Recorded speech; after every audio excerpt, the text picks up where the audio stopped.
الرحمن سے ساری انسانیت کو یہ پیغام ملا کہ جو بھی علم حاصل کرے گا اس کو علم آ جائے گا، مگر بالقلم، اور بالقلم سے پہلے بھی ہے، علم تو آ جائے گا، لیکن وہ علم اگر اقرا باسم ربک نہیں ہے تو پھر منفعت بخش نہیں ہوگا، پھر ایٹم بم بنیں گے، پھر تلواریں چلیں گی، پھر چنگیز، ہلاکو، شداد و نمرود پیدا ہوں گے، یزید پیدا ہوگا، اگر اقرا باسم ربک نہیں، اللہ کے نام سے چلیں، اللہ کے نام سے پڑھیں۔ اسی لیے ہم لوگوں کو یہ ہدایت ہے کہ ہم نماز میں پڑھتے ہیں یا ایسے پڑھتے ہیں تو تعوذ کے بعد تسمیہ ضرور پڑھتے ہیں، بسم اللہ الرحمن الرحیم، بلکہ ہمیں تو یہ بتایا گیا ہے کہ کل امر ذی بال لم یبدأ باسم اللہ وہو اخطأ، جو بھی کام اللہ کے نام سے نہیں شروع کیا جائے گا وہ پھر پورا نہیں ہوگا، اس میں برکت نہیں آئے گی۔ یہ تو مبارک نام ہے۔ آپ جانتے ہیں نا کہ اللہ تبارک و تعالیٰ کے 99 نام ہیں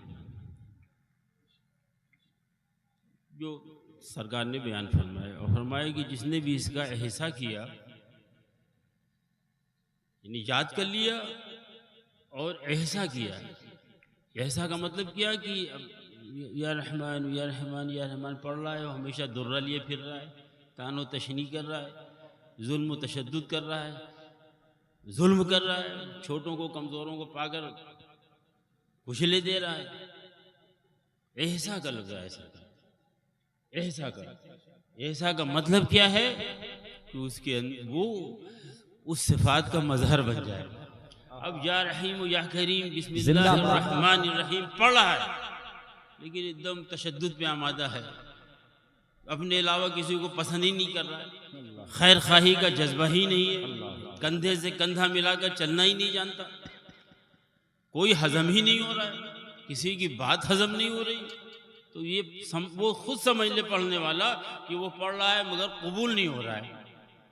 یاد تو کر رہا ہے رحمان الرحیم کو لیکن اس کی رحمتیں اس کی طرف متوجہ نہیں، کیونکہ وہ احسا نہیں کر سکتا۔ احسا کی شرط کے ساتھ سرکار فرماتے ہیں جس نے یاد کیا احسا کے ساتھ، جس نے 99 نام پڑھے، اور نام تو بے شمار اللہ کے، اس کی صفات کا کوئی احسا نہیں، کوئی بندے کے بس کی بات ہی نہیں کہ وہ اللہ تبارک و تعالیٰ کی کسی ایک صفت کو کما حق ہو سمجھ سکے۔ حمد کے بارے میں اپنے آقا مولا صلی اللہ تعالیٰ علیہ وسلم خود فرماتے ہیں کہ میرے مولا یہ محمد ابن عبداللہ صلی اللہ تعالیٰ علیہ وسلم یہ تیری حمد کیا کرے گا، تیری حمد تو ویسے ہی جیسے تو نے خود کی ہے، کہ بندے کے بس کی بات ہی نہیں ہے، اور وہ بندہ جو محبوب کبریا ہے، جو انبیاء کا سرتاج ہے، امام الانبیاء ہے، وہ یہ کہہ رہا ہے۔ اب اس سے آپ اندازہ لگا لیں کہ رب تبارک و تعالیٰ کی شان کیا ہے۔ ہمارا دعا عجیب ہے، ہر رکعت میں پڑھتے ہیں سورہ فاتحہ، جانتے ہیں کہ بغیر سورہ فاتحہ کی نماز نہیں ہوگی، لیکن توفیق ہی نہیں ہوتی کہ جانے کہ حمد کی تعریف کیا ہے، ڈیفینیشن کیا ہے، یہ کیا پڑھنا ہے بھئی، یہ کون سی نماز پڑھی جا رہی ہے، یہ کون سی تلاوت کی جا رہی ہے کہ پہلا لفظ، پہلی سورہ پہلا لفظ الحمدللہ، ہم نہیں جانتے یہ کیا ذوق ہے، یہ کیا شوق ہے، یہ بھی پڑھنا ہے کوئی، ایسے پڑھتے ہیں پڑھنے والے۔